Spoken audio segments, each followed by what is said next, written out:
Are you looking to level up your networking game in the healthcare industry?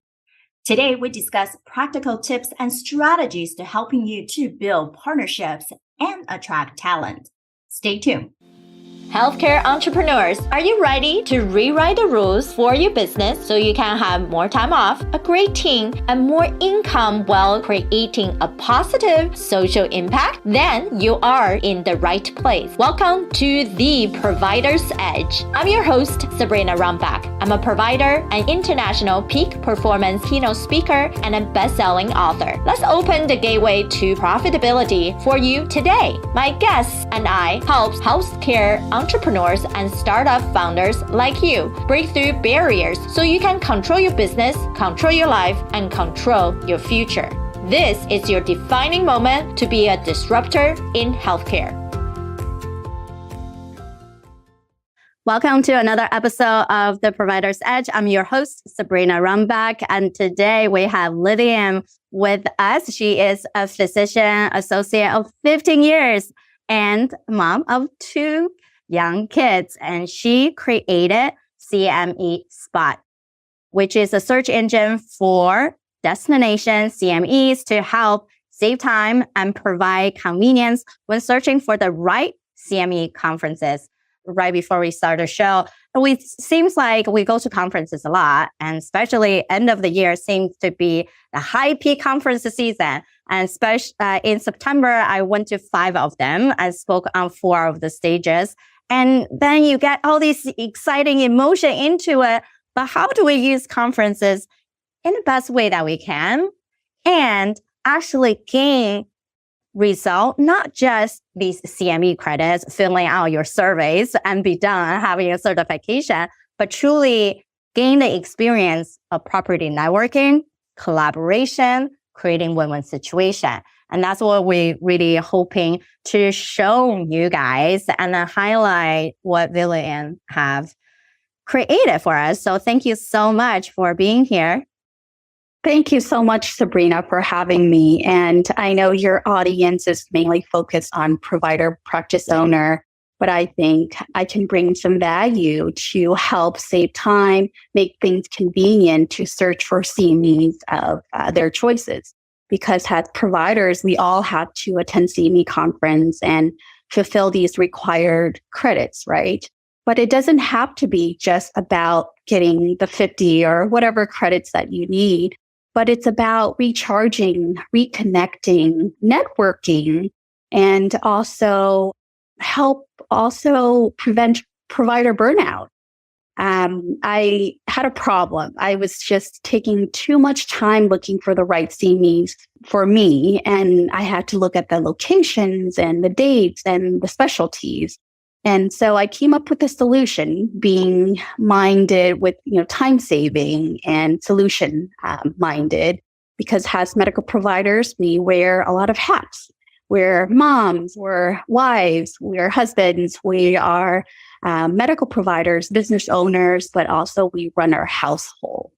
But often we feel guilty for traveling or going on vacation. And a lot of times you don't want to come back to a full in basket, right? But a lot of times you don't want to leave your patients. So I find that traveling for CME is a really good compromise. You're doing things that, you're going to classes that you have to, but also taking the time to explore and connect, recharge with your family and network with colleagues, and build a network to help you live a fulfilled life, be in business, be in personal, or be in, your professional life. So true. And how long have you been creating this platform for people? We are at our infancy stage. We started, the seed kind of started less than a year ago. And my husband, I was online looking for a CME in Hawaii. And my husband, I was just taking hours to look for this specific date. And he said, how come there isn't a website for, all of these CMEs? And I said, you're right, there isn't. So from the start to launching the website, it took us around 8 months or so. And we only launched the website three months ago. And I'm really excited to share what we can do. And it's a way to save time, but also a way to network. And we want to be your one-stop location for all your CME needs. Exactly. Definitely. I have an executive assistant that does all the search for me, the right places to go, the right connection, especially as a speaker. Yes, you can talk about a lot of things. People love to be engaged, but we also wanted to know we're in front of the right crowd, whether we're there for legislative issues, fought for what we can do, how we can serve our patients, versus you're there to grow in the executive leadership versus going for more of the community feeling of who else in your state that you would be great to connect with, or perhaps that subspecialty, everyone in primary care, everyone in cardiac surgery. Then we can talk in similar languages, in a similar fashion. So it's amazing that you guys have finally put this out together. And even though it's new, and running a business is the same thing. Doesn't matter we have a physical location we're in or we have online platform. At the end of the day, we're serving a specific set of population. And that also understanding is we need to be sustainable. Right? You have your back end expenses, even though you don't have to have an office space, you still have to spend the marketing, the make sure the SEO works, creating the right content, having the people, labor to do the search, to put it together in a make sense way. So what has been some of the challenges and wins for you as you're putting all this together? Oh, that's such a great question. Well, for me, I felt like I've never had an entrepreneurship mind, right? And getting into that mindset is really important because, I was going online and doing this data mining. It was taking hours and hours. And that's after 8 hours of work. And that's after putting the kids to sleep. And so we have a very limited amount of time to do this work.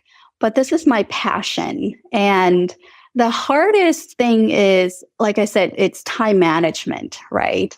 And so I had to step back and say, I'm just me. So I was very impatient in the beginning. I'm like, okay, this needs to be done. This needs to be done. But there's the website management, the content creating, the networking, and also trying to get the name out there because we're so new. But the most challenging is actually having that entrepreneurship mindset and also what I call an imposter syndrome, right?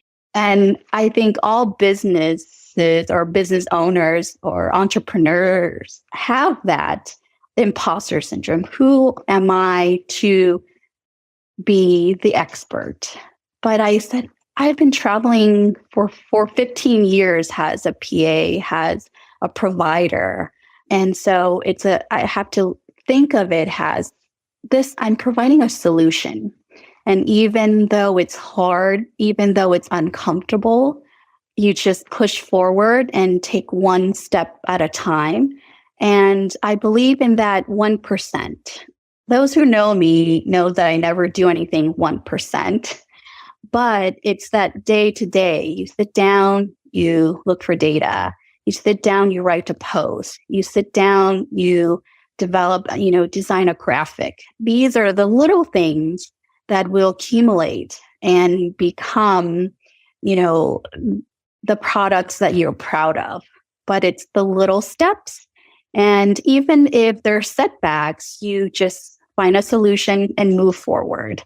I guess to understand what is your big why, right? What is your purpose of creating this product? What is your purpose of owning your own practice?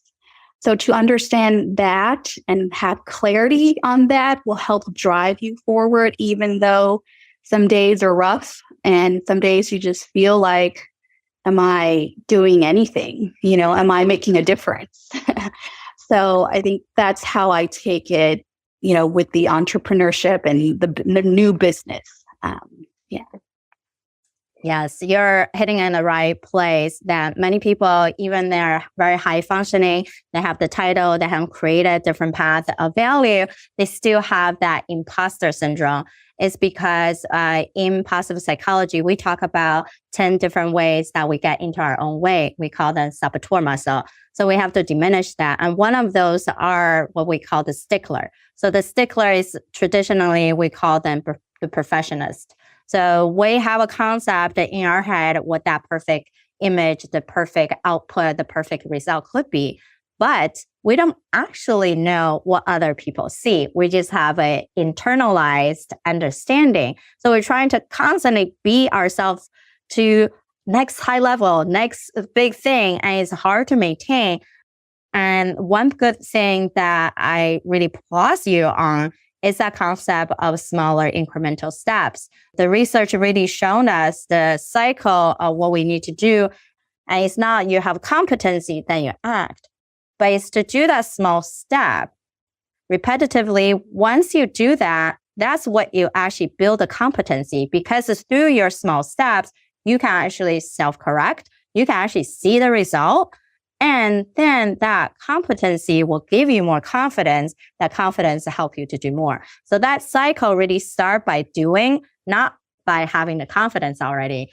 And that's a crucial thing for anybody, whether you're beginning of building your healthcare practice, a business, even a startup, versus people who are senior when they start thinking, oh, what's the next hype? What? There's new project. There's new way we can better engage with our patient. There's new way that I can better engage with other doctors in my area, right? And it's just all these newer hyper excitement, but we have to make sure we do it in a way that makes sense for us. And I'm glad that you have partner. I believe you said you have a partner in this with you, so you can at least hand off some of the work so you don't get into that chaotic state. And then, so even as you're new, so share with the other people who are newer on their entrepreneur journey. What did you find that worked best for you when your primary goal right now is client engagement, right? Connecting with other people more. What has worked best? I think part of it is, you're right, just to do, right? I remember sitting there trying to create a Canva graphic, and it had to look perfect, and the wording has to be perfect. But you're right. It's the ability just to create what you believe in and then execute it. And then if you need to pivot, then you pivot. But I would consider myself somewhat of an introvert. And to get out of this space, you have to have this button to turn on. And I remember, I'm the type who sits back and just observe. And recently, I actually went to these conferences and approached providers. And it's very intimidating, right? And my advice for these new entrepreneurs and just anyone who wants to go into business is just networking and having connection. It doesn't matter who you're talking to. If you can voice your dreams, your belief, your business, what you believe in, and what products you're creating, that's how you sell yourself, right? It doesn't matter if you're talking to someone next to you on the plane.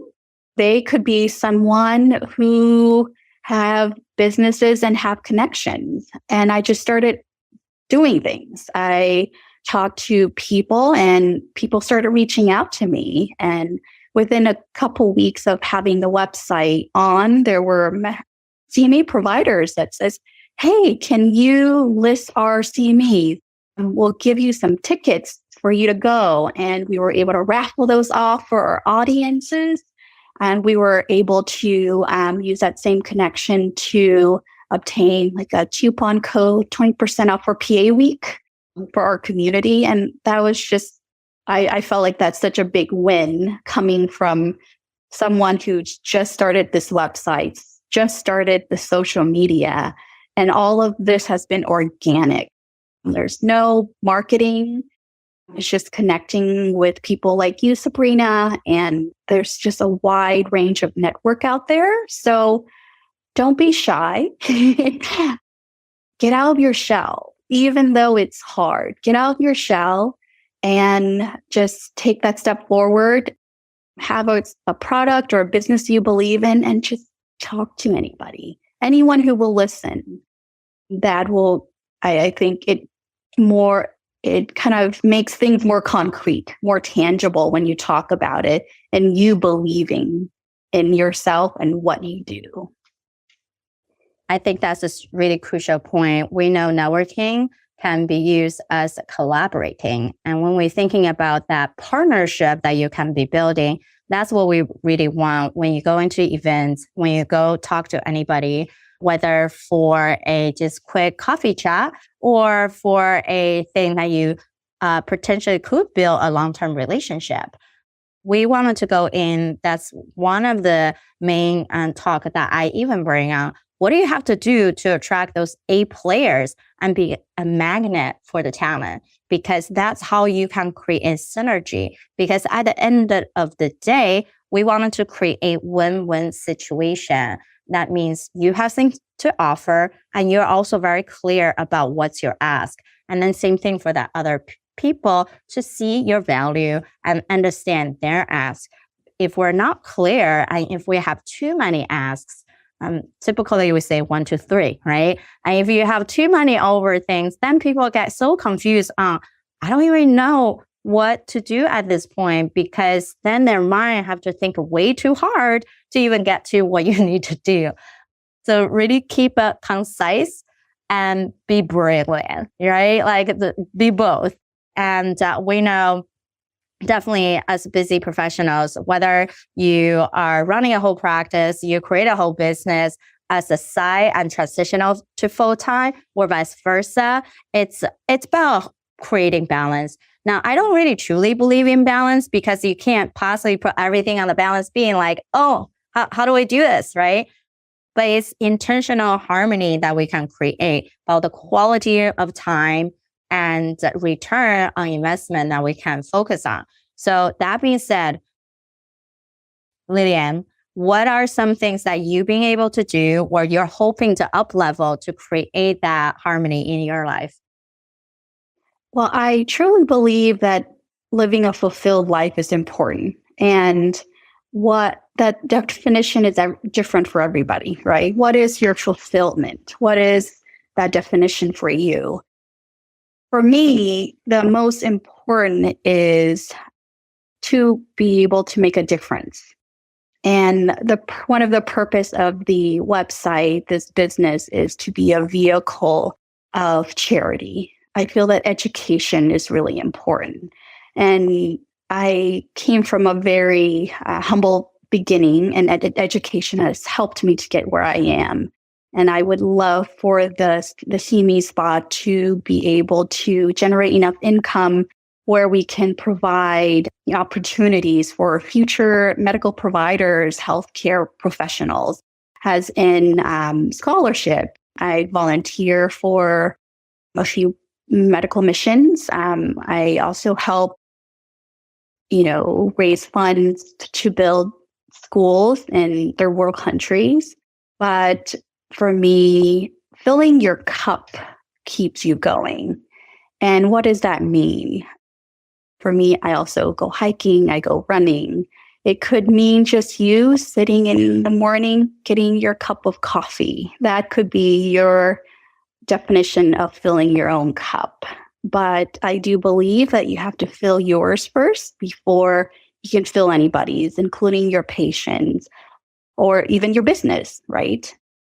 So understanding your why and ways to fill up your cup and live a fulfilled life is, I think, the most important part.